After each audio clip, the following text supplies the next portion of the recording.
Bonjour. Samedi 10 juillet 2021, à 3h18 heure de Paris, la Lune et le Soleil se trouveront en conjonction à 18,02 du Cancer. C'est donc avec les énergies du Cancer que cette nouvelle Lune ouvre un nouveau cycle de 29 jours et demi. Avant de débuter cette étude, je rappelle que certains points pourront être perçus comme plus ou moins pertinents ou plus ou moins parlants par chacun d'entre nous.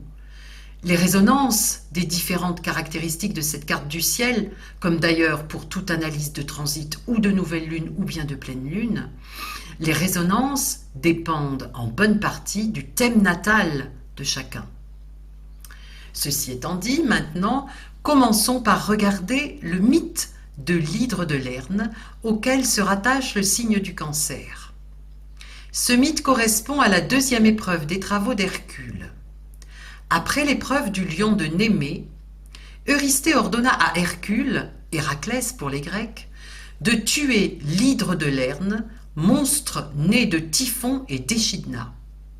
Pour rappel, Typhon est un symbole de l'ignorance et Échidna, la vipère, représente la force d'évolution pervertie. L'hydre de Lerne a eu pour frères et sœurs notamment Cerbère, la chimère et Orthros. L'hydre de Lerne est généralement représenté comme un serpent d'eau géant doté de plusieurs têtes qui non seulement repoussent quand on les coupe, mais se multiplient. À noter que parmi toutes ces têtes, une et une seule était immortelle. Héraclès, pour faire sortir l'hydre des marais où elle vivait, lança sur elle des flèches enflammées.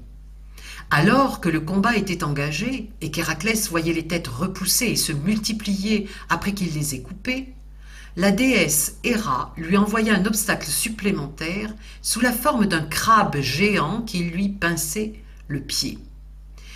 Héraclès réussit à écraser sa carapace d'un violent coup de talon. Pour la suite du combat, il demanda l'aide de son neveu Iolaos, qui se chargea, dès qu'Héraclès avait coupé une tête de l'hydre, de cautériser les chairs du cou à la racine. Ainsi, elle ne repoussait plus. Finalement, il ne resta plus que la tête immortelle, qu'Héraclès trancha d'un coup d'épée avant de l'enterrer sous un rocher en bord de route entre Lerne, qui signifie le lieu du désir, et Elaïus, qui signifie la conscience-existence libre. Concernant le signe du Cancer, c'est la déesse Héra qui, pour récompenser le crabe de ses services, en fit l'une des 12 constellations du zodiaque. La mort du crabe précède celle de l'hydre, mais il représente la même énergie pervertie.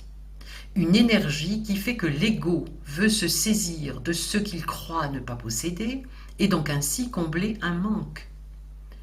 De plus, il est impossible d'enlever à un crabe ce qu'il a saisi dans l'une de ses pinces, à moins d'arracher la pince. L'attachement est très fort. Selon le bouddhisme, la saisie et l'attachement sont deux causes puissantes de la souffrance. L'hydre de Lerne, avec ses nombreuses têtes qui repoussent et peuvent se multiplier, symbolise donc avant tout le désir. Il est ici question d'exercer son discernement pour déterminer ce qui relève en soi du désir, c'est-à-dire de la volonté de l'ego, ou ce qui provient de la volonté essentielle. En l'hydre sont aussi symbolisées la honte, la culpabilité et les peurs mentales. Au niveau d'un travail psychique sur le désir, qui peut être effectué à travers ce mythe, il est question de prendre conscience que le moyen de se libérer de l'hydre est la cautérisation par le feu spirituel. Lorsque nous sommes parvenus à éradiquer toutes les têtes de l'hydre, nous avons déraciné le désir impulsé par l'ego. Nous sommes alors à même de poursuivre notre quête essentielle de liberté. Cette deuxième épreuve d'Hercule, Héraclès, vient après celle du lion de Némée, qui est en résonance avec le signe du lion, et donc avec le soleil et avec le feu. L'hydre, elle, est en résonance avec l'eau et avec la lune.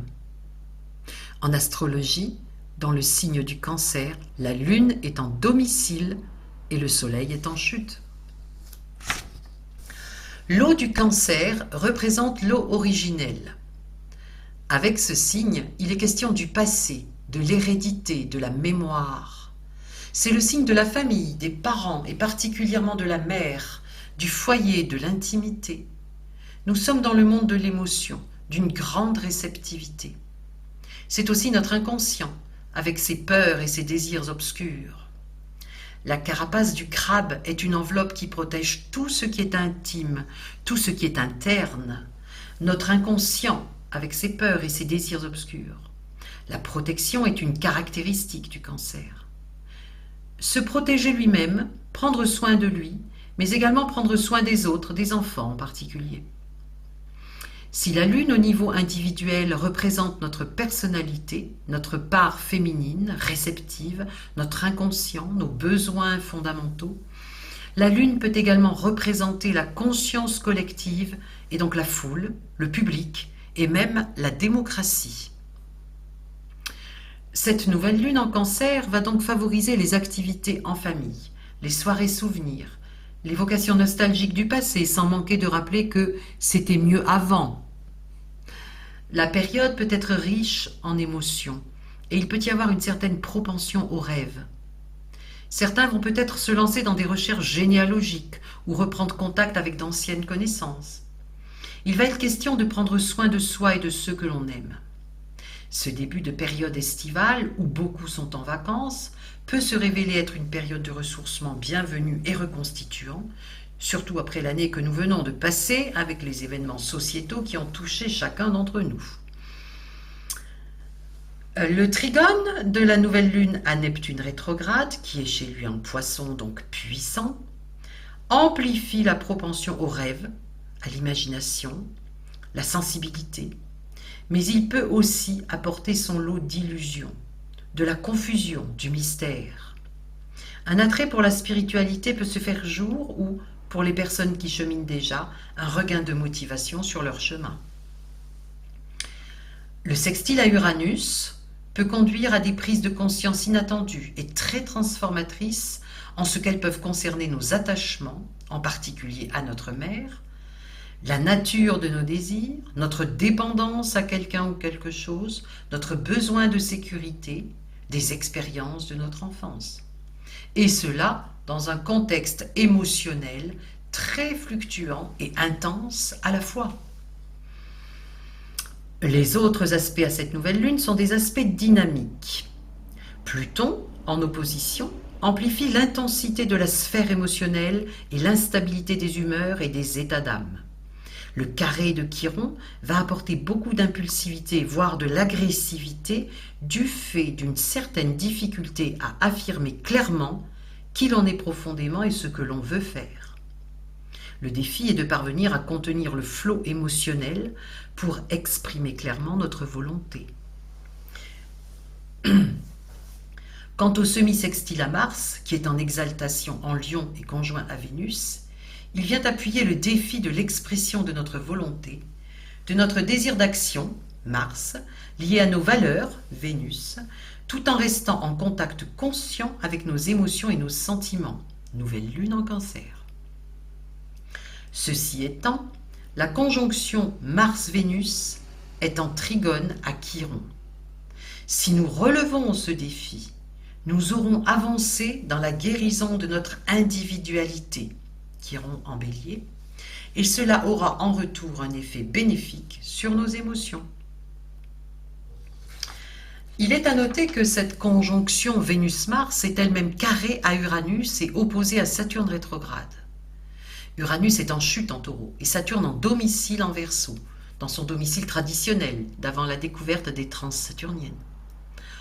On peut parler d'une tendance à l'autorestriction dans notre volonté d'action et d'expression de nos valeurs.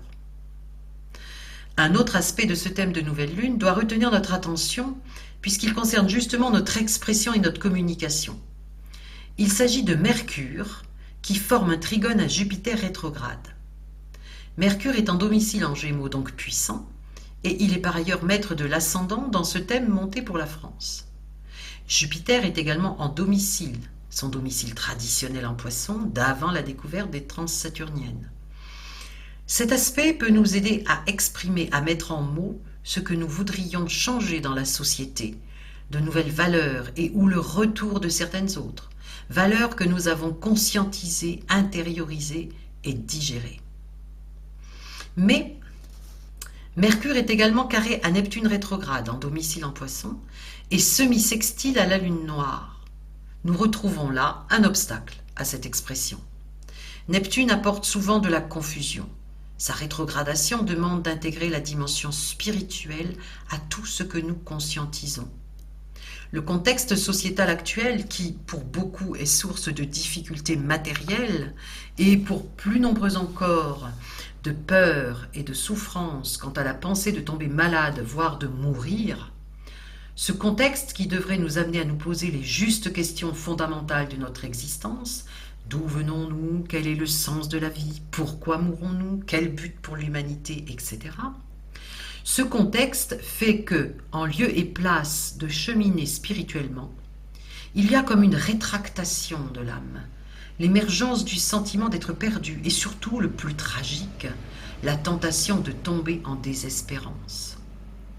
Ceci du fait également de la lune noire, qui est par ailleurs trigone à Pluton rétrograde et sextile à Neptune rétrograde.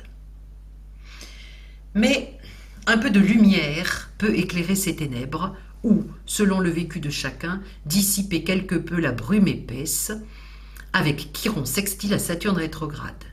Les qualités structurantes de Saturne peuvent aider à nous renforcer dans notre individualité, en nous contraignant à voir l'essentiel en nous et à lâcher le reste. Uranus, carré Saturne, continue de travailler sur les changements sociétaux sur les plans collectifs et individuels. Uranus en Taureau est en chute.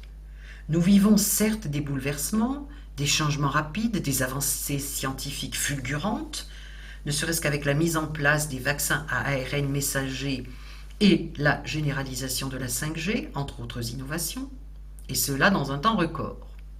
Mais nous voyons également que la dimension de la liberté et de l'indépendance que véhicule Uranus recule chaque jour davantage. Cette lunaison nous invite à communiquer. Le nœud nord est toujours en Gémeaux et sur l'ascendant, non seulement avec les autres, mais également avec nous-mêmes. Et cela en associant notre pensée, Mercure, avec notre sentiment et nos émotions, lunaison en Cancer, tout en recontactant notre dimension spirituelle, Neptune. Pour terminer cette étude, j'évoquerai la configuration planétaire de cette carte du ciel. Il s'agit d'un modèle bol, les planètes étant réparties sur 200 degrés, sans qu'il y ait plus de 60 degrés ou 2 maisons vides entre 2 planètes consécutives. Le défi de ce modèle est au centre de la partie vide du thème, donc ici à 6 degrés du Scorpion. Sa symbolique est renforcée par le fait que la première planète dans l'ordre des signes qui ouvre la série, et donc qui sous-tend toute la configuration, est la planète Pluton. Le Scorpion et Pluton. Il y a donc un défi d'authenticité, de profondeur, de prise de conscience des manipulations de notre part et ou de la part de l'extérieur, dirons-nous. Manipulation de nous-mêmes, d'autrui, des foules, des populations. Et ce mi-point est en face d'Uranus. Je ne rajoute pas de commentaires quant au thème de la liberté et de l'indépendance véhiculé par Uranus. Voilà, nous allons maintenant voir le symbole sabian de cette nouvelle lune. Il s'agit ici du 19e degré du Cancer.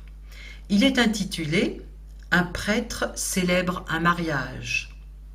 La dominante est la ritualisation de rapports interpersonnels féconds. La réunion des contraires exige un troisième terme qui inclut ou bien transcende cette relation et lui donne sa véritable portée spirituelle. C'est ce que décrit ce symbole en rapport avec le mariage, symbole de l'interaction et de l'union des polarités. La religion, quelle qu'elle soit, les cultes tribaux y compris, a pour objet de conférer une dimension suprapersonnelle à l'ensemble des activités personnelles et interpersonnelles. C'est le rôle des sacrements et, en vérité, de la plupart des rites religieux qui viennent les sanctionner et les bénir.